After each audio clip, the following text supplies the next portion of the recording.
संसद का सचिवालय किस अनुच्छेद में है?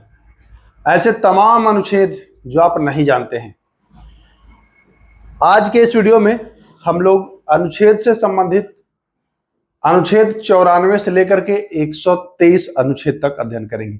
इससे पहले हमने आपको 3 वीडियो जो है वो उपलब्ध कराया है। देखिए दोस्तों, मैं पहले ही बता चुका हूं कि अनुच्छेद का मैं एक सीरीज चलाऊंगा जिसमें 1 से लेकर के जितने भी अनुच्छेद हैं सबको लगभग मैं डिस्कस करूंगा, इजिली आपको बताने का प्रयास करूंगा। एक बार इस वीडियो को पूरा सेट अगर आप देख लेते हो तो यकीन मानिए अनुच्छेद से आने वाले प्रश्न परीक्षा में आप नहीं छोड़ने वाले हो। तो चलिए बिना वक्त गवाए हुए एकदम आराम आराम से एक एक अनुच्छेद को हम लोग तोड़ते मड़ोड़ते आगे बढ़ते हैं। आइए, पहला सवाल कह रहा है, जब अध्यक्ष, देखिए मैं बार बार आपको कहता हूं कि मैं सीक्वेंस में नहीं बताता हूं, सीक्वेंस में बताऊंगा तो आपको क्या होगा कि एग्जाम में आपको कठिनाई होगी। कैसे, है ना? सोचेंगे कैसे होगी कठिनाई, तो ध्यान रखिए।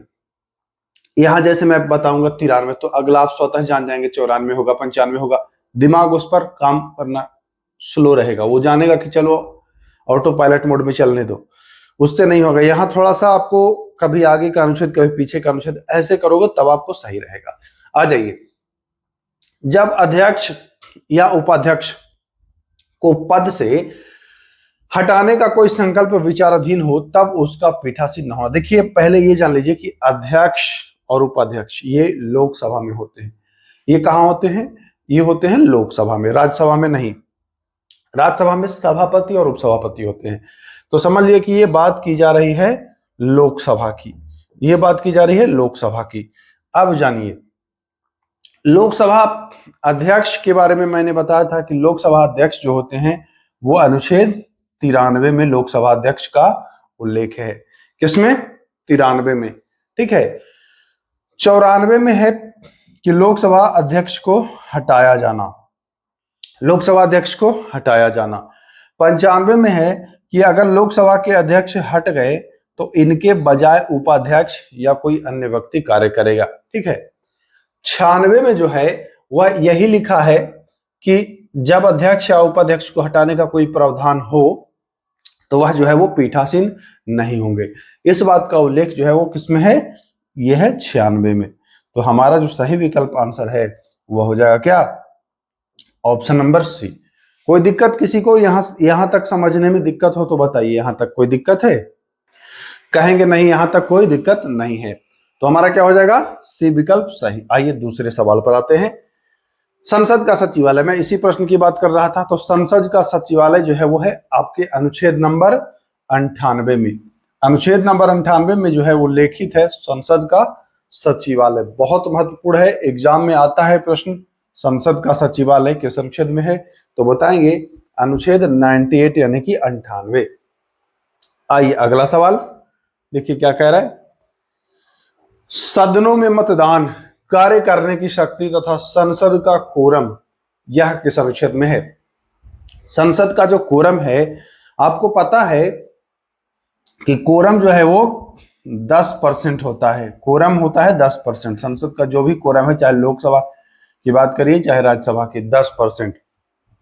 अब 10 को आपको ध्यान देना है कि परसेंट मतलब 100 होता है, तो बस इतने काम कर लेना है कि लगा देना है 100 अनुच्छेद। कोरम कहे या सदन में मतदान कहे या कार्य करने की शक्ति कहे, सांसद का कोरम जो भी कहे, तीनों में से तो बताएंगे 100। अगर 100 में भी अंदर कर दे कि 100 में कौन सा, तो ध्यान रखिएगा 100 के 3 में है संसद का कोरम। बस इतना आपको ध्यान रखना है, आगे आपका काम इजी हो जाएगा। चलिए अगले सवाल की ओर बढ़ते हैं। कह रहा है, अनुच्छेद 99 के अधीन शपथ लेने या प्रतिज्ञान करने से पहले सदन में बैठने और मतदान करने पर दंड का प्रावधान है। अगर आपने शपथ नहीं लिया, शपथ जानते हैं कि 99 अनुच्छेद में है, अगर आपने शपथ नहीं लिया, बिना शपथ लिए आप मतदान करने चले गए, बैठ गए, कहां मतदान करने? सदन में जाकर के वहां शामिल हो गए, तो आप पर जुर्माना कसा जाएगा, आपको दंडित किया जाएगा, और वो प्रावधान जो है वो अनुच्छेद 104 में है। ध्यान रखिएगा वह किसमें है? अनुच्छेद 104 में। क्लियर है ना? चलिए अगले सवाल की ओर बढ़ते हैं। आइए, संसद के सदनों तथा उनके सदस्यों और समितियों की शक्तियां, विशेषाधिकार आदि का उल्लेख। इनको विशेषाधिकार प्राप्त है, संसद सदस्यों को जो विशेषाधिकार प्राप्त है वह किस अनुच्छेद के तहत प्राप्त है? तो यह आपका 105, जी हाँ 105 अनुच्छेद के तहत बहुत महत्वपूर्ण है। पूछता है संसद सदस्यों को विशेषाधिकार किस अनुच्छेद के तहत प्राप्त है, तो बताएंगे कि वह जो प्राप्त है वह आपका अनुच्छेद 105 के तहत प्राप्त है। चलिए देखिए, इस सवाल को आप जानते होंगे। कुछ दशाओं में दोनों सदनों की संयुक्त बैठक का प्रावधान किस अनुच्छेद में है? आपने देखा होगा कि अभी तक 3 बार संयुक्त अधिवेशन यानी कि ज्वाइंट सेशन का प्रावधान हुआ है। अगर आपने पढ़ा है थोड़ा सा तो ये आपको पता होना चाहिए। यहां पर प्रश्न पूछता है 2-3 तरीके से, संयुक्त अधिवेशन कौन बुलाता है, उसकी अध्यक्षता कौन करता है, तो ये सारी बातें पूछा जाता है आपसे। तो कुछ दशाओं में संयुक्त अधिवेशन यानी कि ज्वाइंट सेशन जो है इसका उल्लेख है किस अनुच्छेद में है? तो संयुक्त अधिवेशन जो है वो है 108 अनुच्छेद में। 108 अनुच्छेद में है ज्वाइंट सेशन। इसी अनुच्छेद के तहत लोकसभा अध्यक्ष इसकी अध्यक्षता करते हैं संयुक्त अधिवेशन की। हालांकि बुलाने का अगर पूछा जाए कि बुलाता कौन है, तो बुलाते हैं राष्ट्रपति। बुलाते कौन है? तो बुलाते हैं राष्ट्रपति। पूछता है एग्जाम में कि संयुक्त अधिवेशन बुलाता कौन है? बुलाता राष्ट्रपति है। अध्यक्षता कौन करता है? अध्यक्षता लोकसभा के अध्यक्ष करते हैं। आइए, विधेयक पर राष्ट्रपति की अनुमति किस अनुच्छेद के तहत है? राष्ट्रपति की अनुमति, जब कोई भी विधेयक राष्ट्रपति के पास जाता है तो उनके पास बहुत से अधिकार हैं, है ना, उसमें पॉकेट वीटो भी शामिल है। तो विधेयक पर जब अनुमति पूछे तो आपको अनुच्छेद 111 लगाना है। कौन सा अनुच्छेद? 111। या आपसे ऐसे भी पूछ सकता है कि पॉकेट वीटो, है ना, पॉकेट वीटो किस अनुच्छेद में है? तो ये भी आपको पॉकेट वीटो भी इसी के अंतर्गत आएगा। पॉकेट वीटो भी इसी के अंतर्गत आएगा और आप लगाएंगे क्या? आप लगाएंगे 111 अनुच्छेद। चलिए अगला सवाल देखते हैं। विनियोग विधेयक का प्रावधान किस अनुच्छेद में है? विनियोग विधेयक एकदम इजी है, प्रश्न पूछा भी जाता है ये। विनियोग विधेयक जो है वो 114 अनुच्छेद में है। विनियोग विधेयक 114 अनुच्छेद में है। आइए देखिए, वित्त विधेयक के बारे में विशेष उपबंध। वित्त विधेयक के बारे में विशेष उपबंध, यहाँ पर 2 चीज आपको पढ़ना होता है। एक धन विधेयक, जिसमें पूछता है कि धन विधेयक की परिभाषा। तो जब पूछे कि धन विधेयक की परिभाषा तो आप बताएंगे अनुच्छेद 110। लेकिन आपसे पूछे वित्त विधेयक के बारे में विशेष उपबंध, तब उस समय आपको अनुच्छेद 117 की ओर जाना है। कौन सा? 100। चलिए अगले सवाल पर आते हैं। संसद में चर्चा पर प्रतिबंध। संसद में आप चर्चा नहीं कर सकते हैं। किस बात पर चर्चा भैया? तो न्यायाधीशों के आचरण पर आप चर्चा नहीं कर सकते हैं कि कौन सा न्यायाधीश कैसा है। हाँ, महाभियोग जब उन पर लगे तो वो अलग प्रोसेस होता है, लेकिन ऐसे आप चर्चा नहीं करेंगे। यह अनुच्छेद 121 का उल्लंघन होगा। अगर आप चर्चा करते हैं तो आप 121 अनुच्छेद के उल्लंघन कर रहे हैं। तो इनके चर्चा पर जो प्रतिबंध है वो 121 में है। 122 में क्या है? इसी का उल्टा है। न्यायालय जो है वो संसद सदस्यों के आचरण पर चर्चा नहीं करेगा। यहाँ 121 न्यायालय के जो न्यायाधीश है उनके आचरण पर चर्चा नहीं होगा, और 122 कहता है कि न्यायालय में संसद सदस्यों के आचरण पर चर्चा नहीं की जाएगी। तो ये दोनों एक दूसरे को जो है वो बराबर यहां पर करेंगे। चलिए आइए, केवल राज्यसभा ही उपराष्ट्रपति को हटाने की प्रोसेस कर सकता है, लोकसभा नहीं कर सकता है प्रोसेस। ये 67 अनुच्छेद में है। ये पूर्व का एक अनुच्छेद है, सोचा मैं इसको भी करा दूं। थोड़े बीच बीच में जब भी कोई नया अनुच्छेद आएगा मैं आपको करा दूंगा ना। चलिए, लोकसभा के अध्यक्ष और उपाध्यक्ष का वर्णन किस अनुच्छेद में है? ये पूर्व में भी मैं आपको बता चुका हूं कि लोकसभा स्पीकर और उपाध्यक्ष। जैसे राज्यसभा के लिए मैं बताया था 89 में है राज्यसभा के सभापति और उपसभापति, इसमें 4 में ऐड करवाया था। और आपको बताया था कि 93 में लोकसभा के अध्यक्ष और उपाध्यक्ष का उल्लेख है, 93 में, ठीक है। 94 में इनके हटाने का प्रावधान रहेगा। तो यहाँ पर क्या हो जाएगा? यहाँ पर हो जाएगा 93, ठीक है। आइए अब बात करते हैं कि लोकसभा अध्यक्ष और उपाध्यक्ष का पद रिक्त होना, मतलब पद खाली हो या त्याग पत्र उनका देना तथा उनको हटाए जाने का प्रावधान। तो मैं बताया 93 में उनके पद के बारे में है, एक अनुच्छेद उसमें ऐड करेंगे यानी कि 94 में, तो उनको हटाने का भी प्रावधान है कि कैसे ये हटेंगे, ठीक ना। चलिए आइए अगले प्रश्न की ओर बढ़ते हैं। अध्यक्ष की जब मैं बात करूं तो आप स्वतः समझ लीजिए कि लोकसभा अध्यक्ष की बात की जा रही है, क्योंकि राज्यसभा में अध्यक्ष नहीं होते हैं, सभापति होते हैं, ठीक। अध्यक्ष के पद के कर्तव्यों का पालन करने या अध्यक्ष के रूप में कार्य करने के लिए उपाध्यक्ष या अन्य व्यक्तियों की शक्ति का वर्णन। जैसे अध्यक्ष नहीं है तो उस अध्यक्ष के रूप में कोई ना कोई तो कार्य करेगा ना। यह उल्लेखित है 95 अनुच्छेद में। किसमें है? 95 अनुच्छेद में इसका उल्लेख किया गया है कि अध्यक्ष न रहे तो उपाध्यक्ष आएंगे, या ये भी नहीं है तो कोई अन्य व्यक्ति आकर के इनकी शक्तियों का प्रयोग करेगा।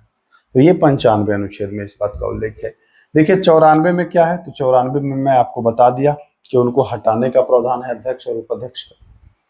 चलिए आइए, सभापति, उपसभापति और अध्यक्ष, उपाध्यक्ष, ये चारों देखिए 89 अनुच्छेद वाले और 93 अनुच्छेद वाले, है ना, ये चारों का वेतन और भत्ता ये किस अनुच्छेद में मिलेगा?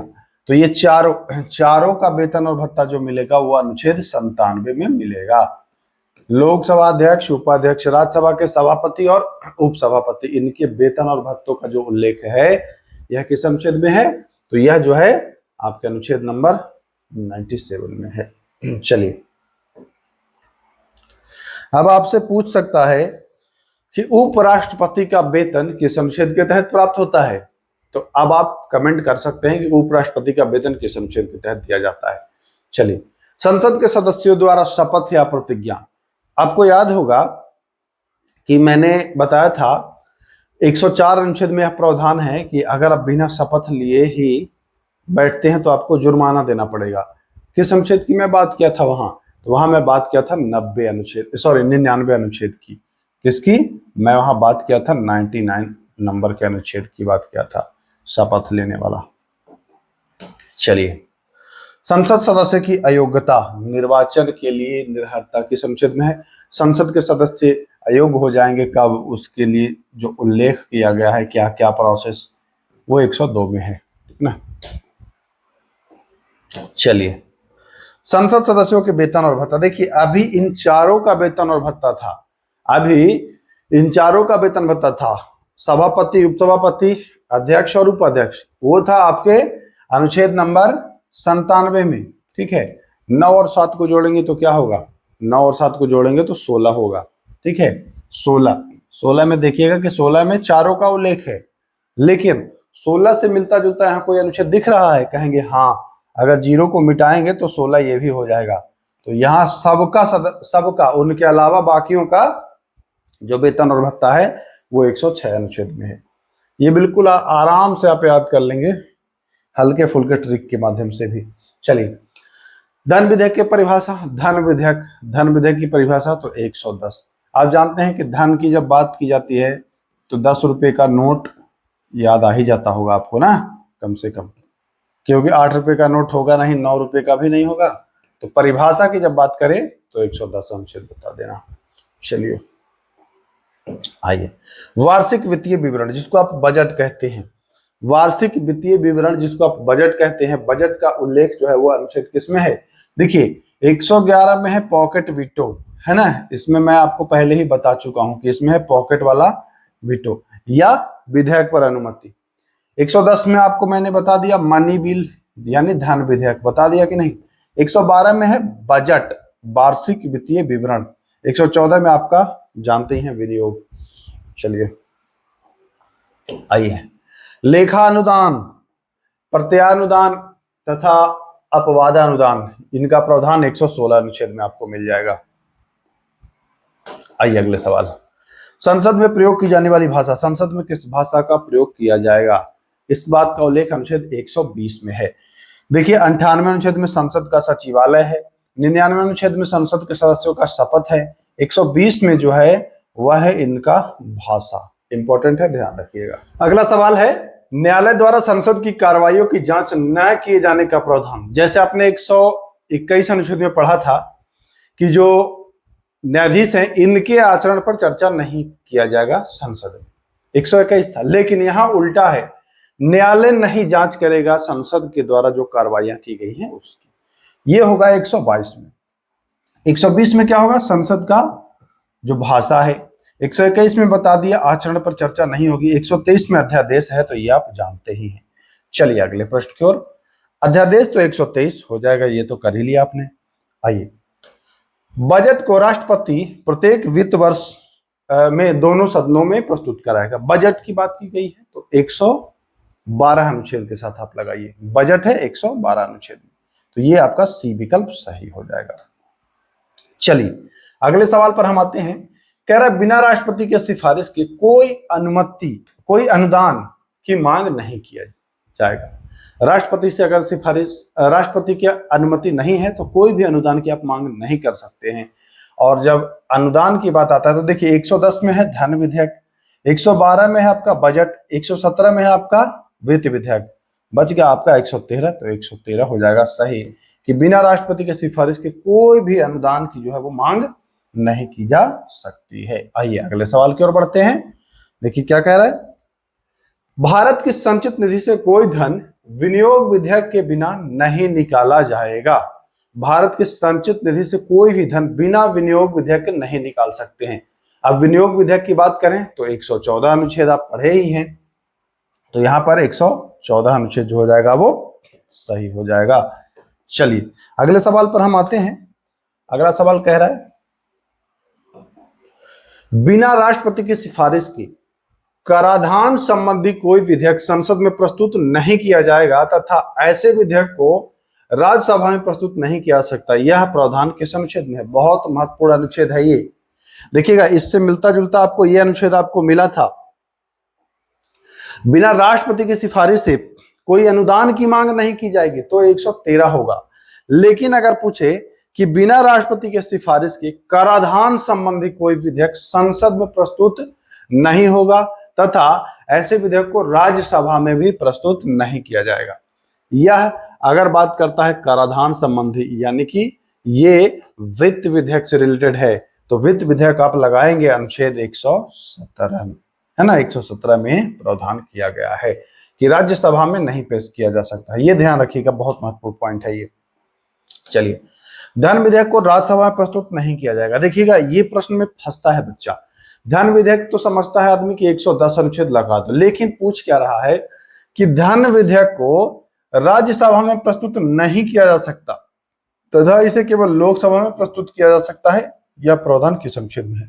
अब यहाँ पर कुछ लोग आ जाएंगे थोड़ा सा अपना ज्ञान बीच में देने कि नहीं राज्यसभा में भी पेश होता है।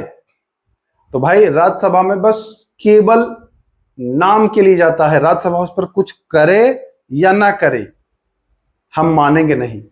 अगर मैंने आपसे सलाह कुछ मांगा, आपने सलाह दिया, हम माने या ना माने वो तो मेरे ऊपर है ना। यही बात यहां भी लागू होता है। भेजता है बस नाम मात्र के लिए, करो या मत करो कुछ मानेंगे हम नहीं, हम अपने हिसाब से काम करेंगे। वही बात हुई। तो ये 109 अनुच्छेद के अंतर्गत आता है, बहुत इंपॉर्टेंट है। 109 अनुच्छेद में कहता है कि ये राज्यसभा में प्रस्तुत नहीं किया जाएगा, बस नाम के लिए जाएगा, कोई मतलब नहीं होगा उसका। ठीक है, चलिए आइए। राज्यसभा को अनुदान की मांग पर मतदान करने की शक्ति प्राप्त नहीं है। यह विशेषाधिकार केवल लोकसभा को है। अनुदान की मांग पर इसको मतदान की शक्ति नहीं प्राप्त है। अनुदान की जब मांग होगा तो राज्यसभा मतदान नहीं कर सकता है। यह केवल और केवल कौन करेगा? तो यह केवल और केवल लोकसभा ही कर सकता है। और यह जो प्रावधान है यह 113 अनुच्छेद में वर्णित किया गया है। चलिए आइए, राज्यसभा को 14 दिन के भीतर धन विधेयक को लोकसभा को वापस करना चाहिए। राज्यसभा के पास धन विधेयक केवल जाएगा, प्रस्तुत किए जाने वाली बात नहीं है, वहां नहीं प्रस्तुत होता है, केवल जाएगा और वो 14 दिन से ज्यादा नहीं रखेगा। यह प्रावधान किस अनुच्छेद में है? तो धन विधेयक से रिलेटेड है ना। 110 मत लगा दीजिएगा, 109 में ही यह भी प्रावधान है। एक तो प्रस्तुत नहीं किया जाएगा, दूसरा है कि केवल जाएगा वहां लेकिन 14 दिन के लिए ही जाएगा। ठीक ना। चलिए अगला सवाल, धन विधेयक के संदर्भ में लोकसभा राज्यसभा द्वारा की गई सिफारिश को स्वीकार या अस्वीकार कर सकती है, यह प्रावधान किस अनुच्छेद में है? अच्छा एक मिनट, ये वाला प्रश्न देखो, राज्यसभा, हाँ यह प्रावधान ठीक है 109 में है। धन विधेयक के संदर्भ में लोकसभा राज्यसभा द्वारा की गई सिफारिश को स्वीकार कर सकता है, अस्वीकार कर सकता है, यह भी प्रावधान जो है वो 109 अनुच्छेद में ही है। माने या ना माने मेरी मर्जी है। ठीक है। चलिए, बजट में व्यय को भारत के संचित निधि पर भारित व्यय और अन्य व्यय के रूप में पृथक दिखाया जाएगा। बजट की बात की जा रही है तो ये 112 अनुच्छेद में यह प्रावधान किया गया है। आपका डी आंसर सही हो जाएगा। बजट में राजस्व खाते और अन्य व्यय को अलग अलग दिखाने का प्रावधान भी 112 में ही है। आखिरी सवाल पर हम लोग आ गए हैं। चलिए, भारत की संचित निधि पर आरोपित व्यय संसद में मतदान के लिए प्रस्तुत नहीं किया जाएगा। संचित निधि पर जो आरोपित व्यय होगा वो मतदान उस पर नहीं होता है। यह प्रावधान 113 अनुच्छेद में किया गया है। तो 35 क्वेश्चन अब नहीं है ना 35 प्रश्न थे। 35 के 35 अति महत्वपूर्ण सवाल हैं। अनुच्छेद का ये सीरीज लगातार जारी रहेगा। अगर आप चैनल पर नए हैं तो सब्सक्राइब जरूर करिएगा। अगर किसी प्रश्न में कोई डाउट हो तो प्रश्न संख्या लिख करके आप कमेंट बॉक्स में छोड़ सकते हैं। नेक्स्ट वीडियो में उसको अगर कोई दिक्कत हो तो बता दिया जाएगा, क्लियर करा दिया जाएगा। इसी के साथ वीडियो को समाप्त करते हैं, फिर मिलते हैं। तब तक के लिए नमस्कार, जय हिंद।